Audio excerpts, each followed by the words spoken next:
From the war-ravaged Iraq and Syria to Ebola-hit Nigeria, dozens of other nations, pilgrims are currently converging in Saudi Arabia for the annual Hajj.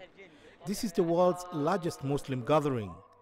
Close to 2 million believers will congregate to follow the 1,400-year-old tradition of Prophet Muhammad. However, the Nigerians did not have it easy. The pilgrims had to do a series of tests to prove they are Ebola-free. Saudi Arabia also did not allow pilgrims to come from 3 West African nations hardest hit by Ebola: Guinea, Liberia and Sierra Leone. From Nigeria, you have to fill a form and tell the authority that you have not visited where Ebola is, even in Nigeria, even in other West African countries.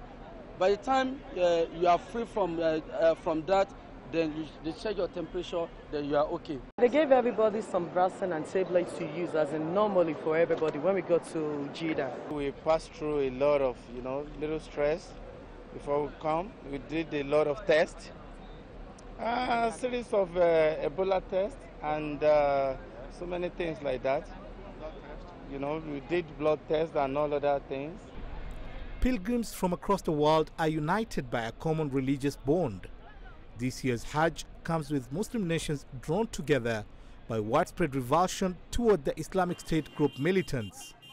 Saudi Arabia and 4 other Arab states have joined Washington in launching airstrikes in Syria against the militants who have declared a caliphate straddling Iraq and Syria.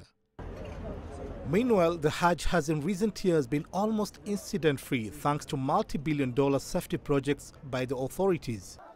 Saudi media said 85,000 security and civil defense officers will be on duty for the Hajj, which lasts 5 days.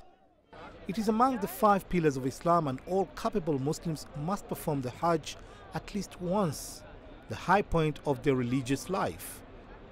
After landing in Jeddah, many grateful pilgrims prostrate themselves in a gesture of thanks to God, an expression of happiness that their dream has been realized. Wazir Khamsin, CCTV.